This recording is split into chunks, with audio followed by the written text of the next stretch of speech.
December 5th, 1958, Louisiana. The Horse Soldiers film set. An experienced stuntman. A simple scene. A stunt he'd done hundreds of times before. And in 1 second, everything changed. John Ford lost a friend. John Wayne never forgot. And the scene they filmed that day? Still in the movie. Millions have watched it. But nobody knows they're watching a real death. Here is the story. December 5th, 1958, Natchitoches, Louisiana. The Horse Soldiers film set. Morning arrives cool and quiet, 7 a.m. Sunlight breaks over the dirt roads and wooden structures built to look like Civil War-era Mississippi. Crew members haul equipment across the lot. Costume department makes final adjustments. Wranglers feed the horses. Just another day of filming. A Civil War epic. Director John Ford. Stars John Wayne and William Holden. Big budget production. Battle scenes, cavalry charges, period authenticity. The set buzzes with controlled chaos. Fred arrives early that morning. 49 years old. Veteran stuntman. 20 years in the business. Athletic build. Quiet demeanor. Reliable. The kind of man directors trust with their most dangerous work. He's worked on every John Ford film for the past decade. Rio Grande, The Searchers, Hondo, The Quiet Man. She wore a yellow ribbon. Ford knows him. Wayne knows him. A familiar face on set. Always there, never complaining, just doing the work. That day, Fred has a simple assignment. A saddle fall. Horse riding, then falling. He's done it hundreds of times. Routine work, standard stunt. He needs the extra money. He accepts. By midday, the battle scene preparation begins. Confederate cavalry, Union soldiers, horses lined up, rifles loaded with blanks, costumes authentic to the 1860s, dust clouds, smoke machines ready, action. 50 crew members move with purpose, cameras positioned, reflectors angled. Ford stands with his megaphone surveying the scene. John Wayne waits off to the side, full costume, makeup done. His scene comes later. He watches the preparation, sees Fred mounting his horse in the distance. Silent, professional, a man who knows his job. They've worked together 7 films now. Wayne recognizes the routine. Fred's always been there, steady, dependable, never asking for attention, just getting it done. Noon. Ford lifts his megaphone. Instructions echo across the set. Cameras ready. Actress Constance Towers takes her position near the action. She'll have a scripted moment after Fred falls, running to him, cradling him, delivering her line. Fred waits 100 yards back on his horse. The scene is simple. Ride forward at full gallop, take the hit, fall from the saddle. Standard cavalry stunt. Fred's done harder falls than this. A small campfire burns near the camera setup. Set decoration. Adds realism to the battle scene. Ford checks his watch. Quiet on set. Silence settles. Action! Fred spurs his horse forward. The animal launches into a gallop. Hooves pounding dirt. Cameras roll. 40 crew members watch. The horse approaches the campfire. Hesitates. The flames spook it. Just slightly. Enough to shift the trajectory. Fred adjusts, tries to compensate, but the momentum's wrong, the angle's off. The fall begins. Fred leaves the saddle, airborne. But something's different. The rotation isn't right. He's missing the safety equipment he normally uses, the stirrup step that helps control the fall. He hits the ground head first. Thud. The sound carries across the set. Ford. Cut! The set freezes. Fred lies motionless in the dirt, face down, not moving. Nobody panics yet. Stunt falls sometimes look like this. The stillness. The moment before the stuntman gets up, dusts himself off, asks for another take. Constance Towers enters the scene. Script calls for it. She runs to Fred, drops to her knees, lifts him into her arms. Rehearsed movement. My darling. Her scripted line. But something's wrong. Fred isn't responding. His weight feels different. Dead weight. No breath. No movement.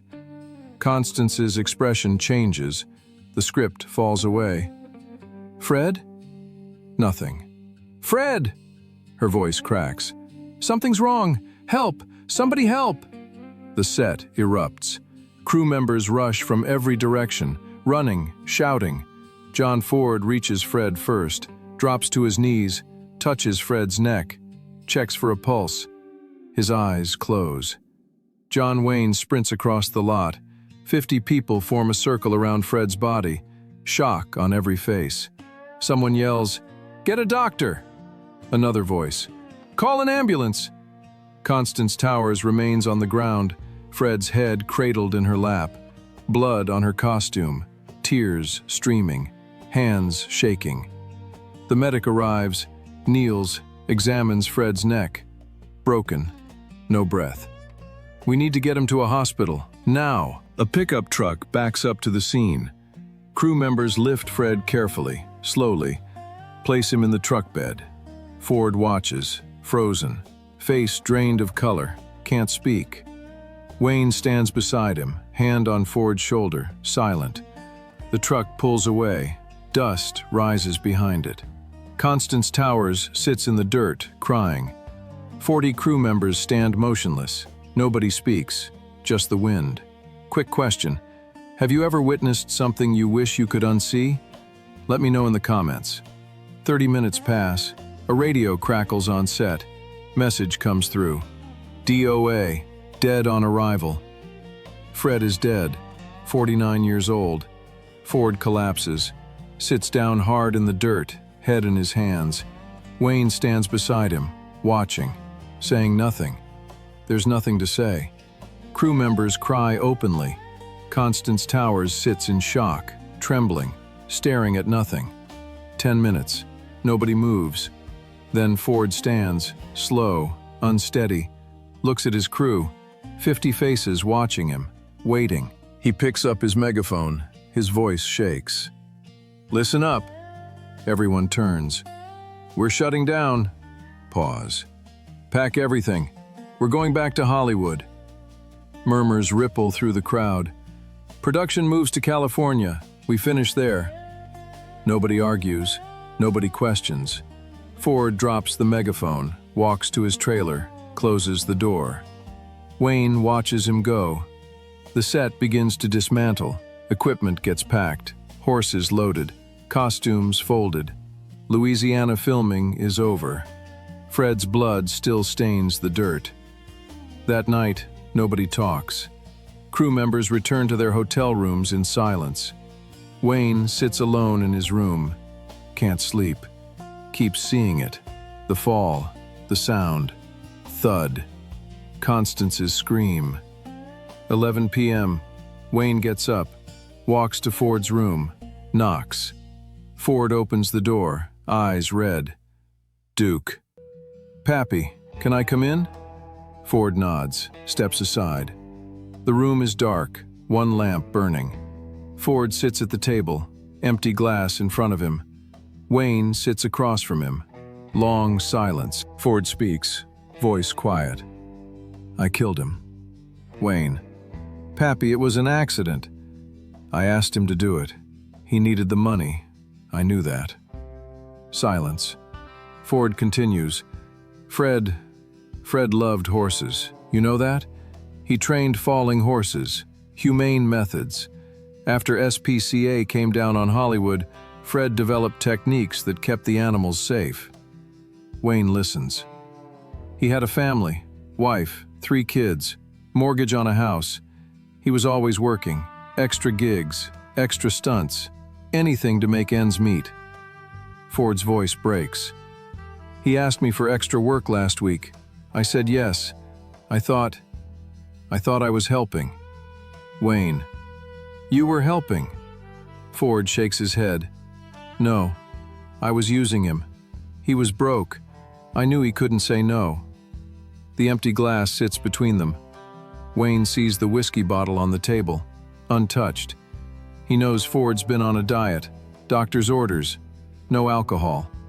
Ford had even banned drinking on set for everyone.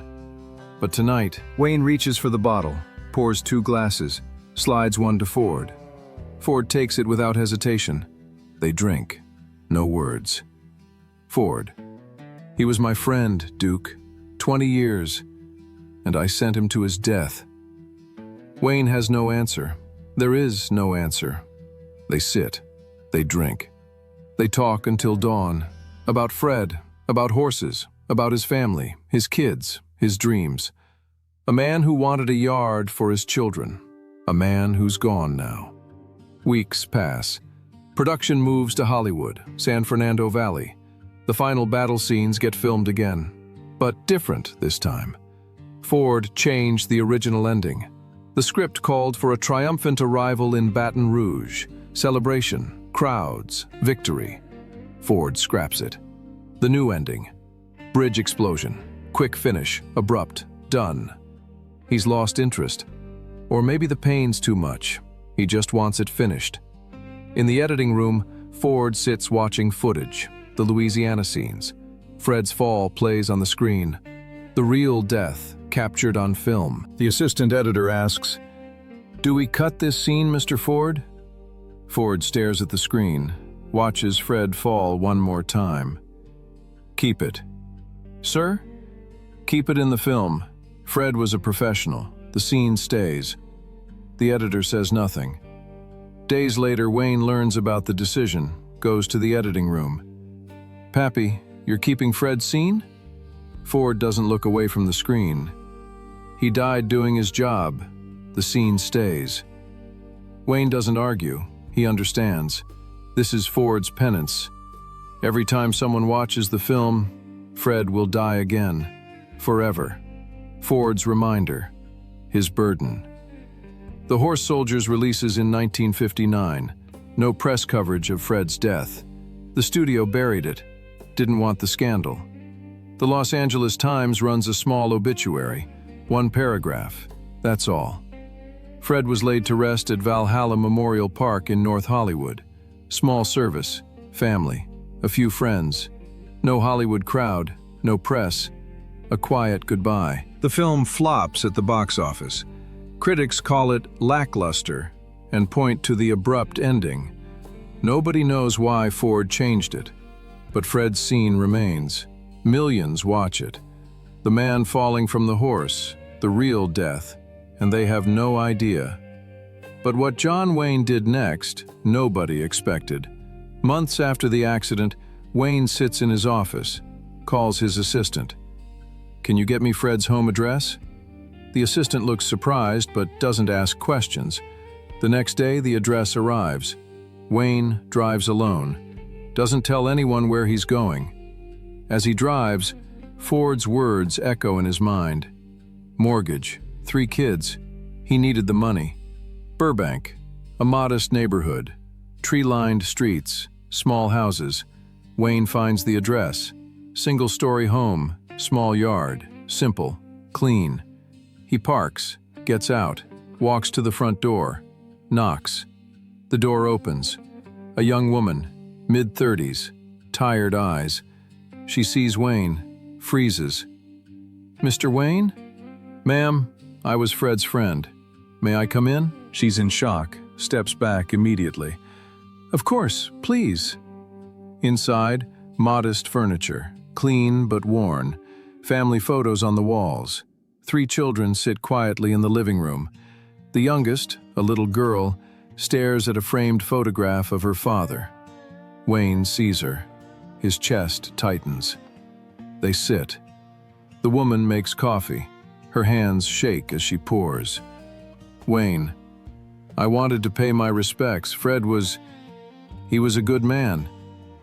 "Thank you, Mr. Wayne. Fred admired you so much. He always talked about working with you." They talk. About Fred, memories, the horses he loved, the stunts he'd perfected. The woman smiles sometimes, cries sometimes. 15 minutes pass. Then Wayne shifts the conversation. Careful, gentle. "How are you managing?" She hesitates. "The studio, they sent some money. It helps." Wayne waits, says nothing. She continues, voice soft. Fred always wanted a house with a yard, for the kids. We got a mortgage. He said 5 more years of work and we'd pay it off. Then he could retire. Just be home. Her voice breaks. He was so close. Wayne sits quiet. Inside, anger burns.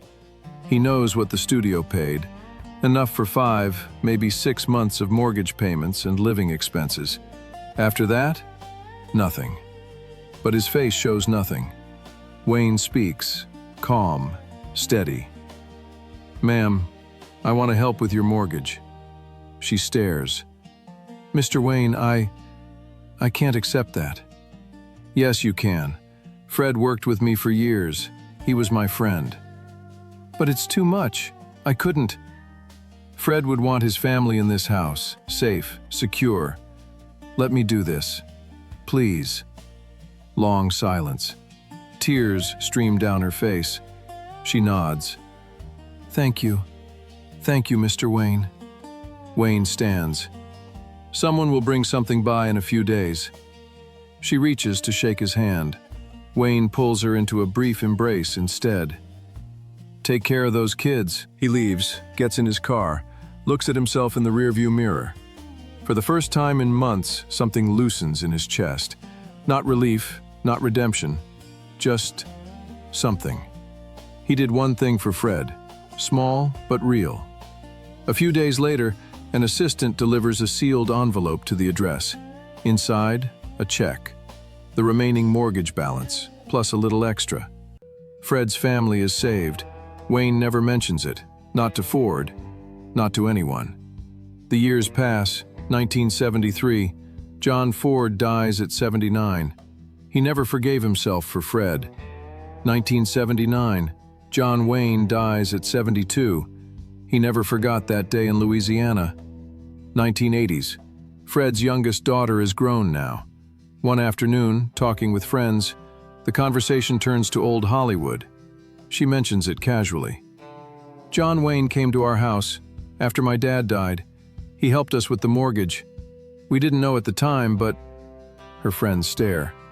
"John Wayne? Seriously?" "My mom told me years later, made me promise not to tell anyone while he was alive. He didn't want attention." 1982.